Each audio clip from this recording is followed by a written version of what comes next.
Radio Rahim with none other than Zab Judah. We're here in Las Vegas for the Pacquiao Marquez fight, but you got your own fight coming up in February. You just had a crazy press conference at home, and first of all, just talk to me about what it was like to be in that kind of melee to announce a fight. I mean, first of all, I just want to thank my Lord and Savior Jesus Christ for allowing me to be back in this situation again, you know what I mean, and campaign at a high level of boxing, and it's great, you know what I'm saying. I mean, as far as the melee that went down, it was a situation where, you know, Danny's father wanted to be the star of the show, you know what I'm saying. Evidently, he had a boxing career and it didn't go nowhere, so he wants to live out of Danny's career. So, I mean, it's okay, you know. He never got under my skin or anything. I just didn't really understand where the man was coming from because, you know, one night before we had just seen him, it was none of that. Then now it's, you a punk, you this, you bum, what? I mean, you know, like I said, I don't know how to. I mean, it's been a while since I've been disrespected like that in a long time, you know what I mean? So it kind of startled me for a second. But, you know, I put it back together now, and, you know, Team Judas has pulled together well, and we just going to go out there and just work these next couple months just to go in there and annihilate Danny Garcia. I mean, I think that it was a mistake for him to be in the position that he's in right now. You know, I think that, you know, for him to be able to hold on to the belts, his trophies, to tell his kids that, you know, I was a fighter and I did it good, but it's over. So you don't think he deserves the titles that he's got? No. Why not? I mean, you know, it was a lucky situation. You know what I'm saying? I mean, you know, if you say Zab, I mean, I'm a 5-time champion of the world. I mean, I done lost more than you gonna win.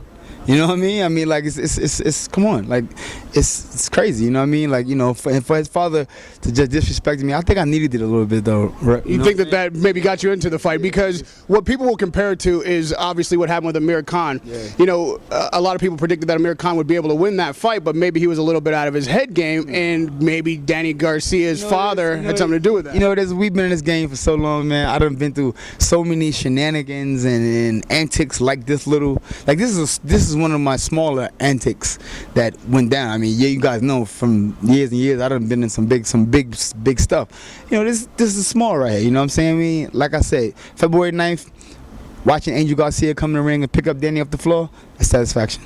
Now, like you said, you've been in this fight game a long time. You used to be, you know, pretty wild yourself. You've had your moments.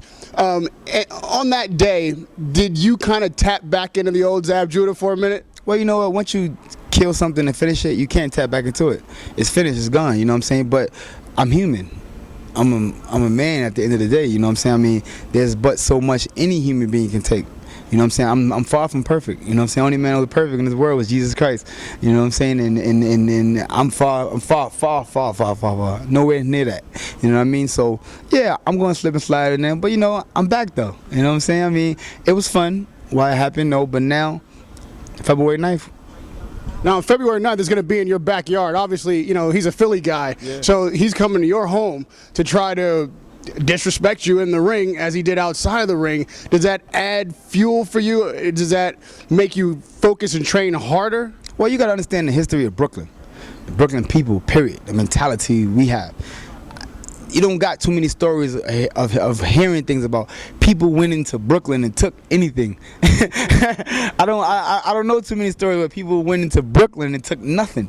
You know, I heard about Brooklyn people going into other places taking things. You know what I mean? So February 9th, Danny Garcia, just, you know, it's going to be a welcoming party, you know what I'm saying? It's going to be handing over a change of the guards, you know what I'm saying? I mean, it's going to be, I'm just coming back to get something that's rightfully mine. Now, you were unsuccessful against Amir Khan. Yeah. Obviously, Danny Garcia knocked Amir Khan out. So why do you think that you can then knock out or beat Danny Garcia? Trust me, I mean, when I fought the Khan fight, I fought with a different game plan. I fought, you know, if you watch my last fight and the Khan fight, it was two different people, you know what I'm saying? And you know what I'm saying? I mean, I got an opportunity of revamping myself, you know what I'm saying, and doing my thing. And I think, you know, come February 9th, you know, no matter what nobody says, I'm going to show the world I'm the best pound-for-pound fighter in the world. I mean, Danny Garcia, he's okay. He's going to have his time soon, but just not right now. Now, you're obviously in shape already. You're fighting at 140. It seems like you're walking around at 140. Is that true? I mean, I'm in top shape. I stay ready, you know what I'm saying? I mean, February 9th is going to be an epic night, y'all. It's going to be epic. Y'all don't understand. I mean, Angel Garcia, you don't understand what you did to your son, man. You don't understand, man. You don't understand, man. I mean, it's almost like you put your son in a lion's den next to a lion with a with a filet mignon necklace. I got to eat, baby. So technically, obviously Danny's a heavy puncher. What are you bringing to the fight that's going to counteract that and be able to put him down or at least win rounds? Like I say, Danny's a heavy puncher. I got more knockouts than he got fights. So who's the heavy puncher here? You know what I'm saying? I mean, like, people start, the kid got the belt, so they forgetting. Like, like, come on, you can't go to Miracan fight and Judgment. You can't even go back like his father did with the Costa Zoo. That was 2000, my man. We in 2013. That's 13 years ago. Stop it. I done came back and won 5 more world titles since then. You know what I'm saying? So that you can't get me with that one. So save that one. You know what I mean? You know what I mean? That's corny. You know what I'm saying? Talk about something else recently. You know what I mean? But like I said, I'm motivated. I'm focused. Everybody knows that when Zab is like this, and I focus on a person, when I really put my attention onto you, it's a problem. You know what I'm saying? My problem, I ain't gonna lie to y'all, and I'm real in front of the whole world right now. My problem is when I don't focus on fighters. If I don't focus on you and I really ain't too much interested in you, and I got my own agenda going on where I'm doing this and doing that, and then I'm not gonna train as hard. But for this one, I get to kill 2 birds with 1 stone. Now, big picture here, you have a long and storied career.